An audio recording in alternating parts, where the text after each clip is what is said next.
So if you can tell me quickly first a little bit about live programming and how that works with the Wall Street Journal.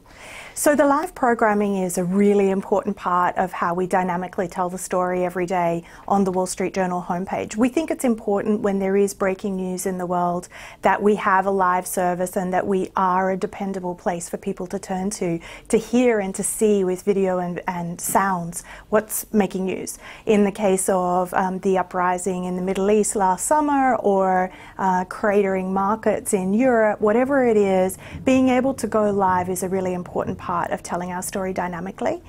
It's also, live video production is also a really important efficiency gain for the way we produce videos. So all of our live programming is available on demand, and in fact most of the consumption of the video happens on demand, not in the moment, but we like to provide both, and we find that the live production every day means that our journalists are able to produce quite a lot of video every day. Now, you mentioned video, and obviously that's a huge part of the content and how your users actually engage with you. In terms of niche publishers, how much of the success is related to the type and the quality of video that you publish? So I think that what people are really gravitating to when they come to WSJ Live, which is our video service, is the unique expertise and the unique perspective that comes from the journalists that we have covering the news every day. When a journalist has spent weeks, in some cases months, researching a really unique story, an exclusive or a really detailed take on a news event, people really enjoy hearing from that individual, the person who knew the story inside out. And many of our personalities that people have only known through the written word are now becoming alive and becoming three-dimensional, if you will, through video format. So it's a great way for people to access a deeper, more emotional connection with the expertise that we have in our journalistic staff all around the world. It's also an important aspect of our programming selection. We are very committed to producing video and covering video subjects that are consistent with the Wall Street Journal's editorial mission at large. So we've tried to pair the video programming we have with our well-known print franchises like Off Duty or Heard on the Street, or the other video franchises that we have, Digits, for example, which is a franchise that lives in both video as well as through our live blogging platform and in print. Now, how much of the production side how well can you rely on your in-house staff? Do you need to bring people in from the outside? Because it's a pretty big production in terms of scale. It's big, and it's also varied, and we consciously choose to put more and less production value into different types of programming.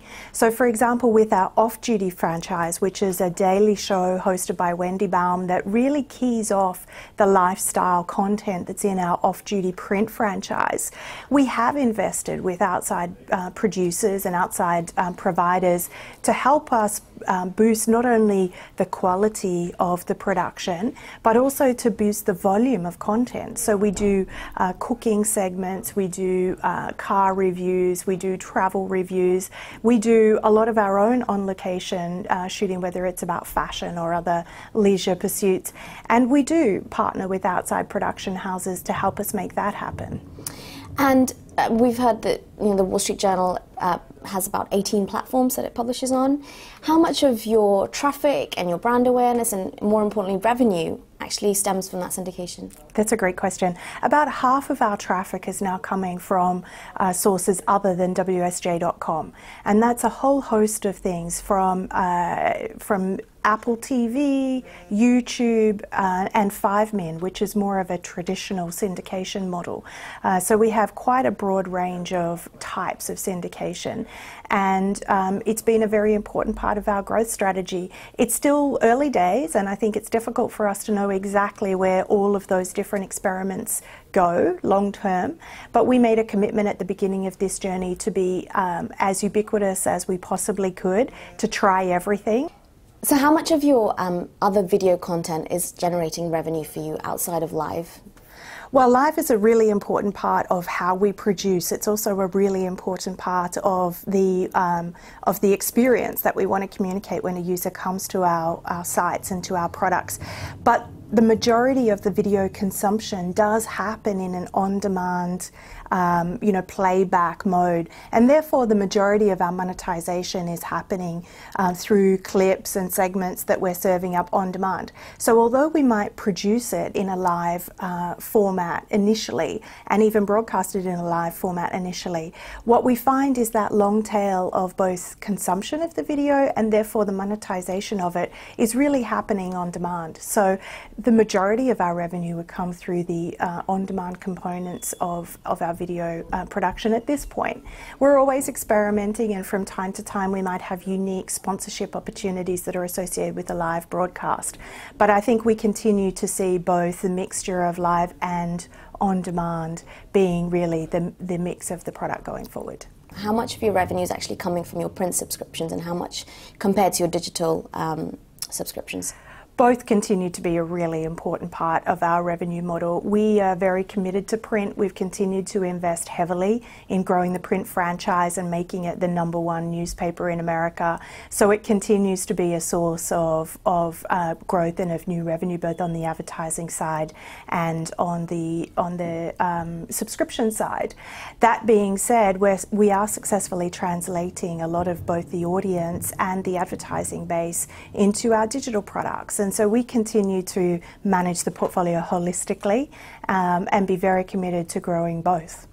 But what do you see in terms of generating more revenue, the digital or the print side? The print is still the most important part of our business at this stage, and we continue to really get very excited about the growth of digital. It's a very important part of the overall mix, but we're committed to print for the long term. Okay, great. And finally, in terms of apps, anything on the horizon? We're about to launch a new video center, a new video live, WSJ Live Center on our digital network. We're extremely excited about that because it's going to take the on-site video experience to a whole new level, the kind of video-centric experience that consumers have told us they love through WSJ Live, the apps that we have on iPhone, on iPad and other platforms. We're now going to be bringing that to the website. So that's coming up in the next couple of days, and we're very excited about it.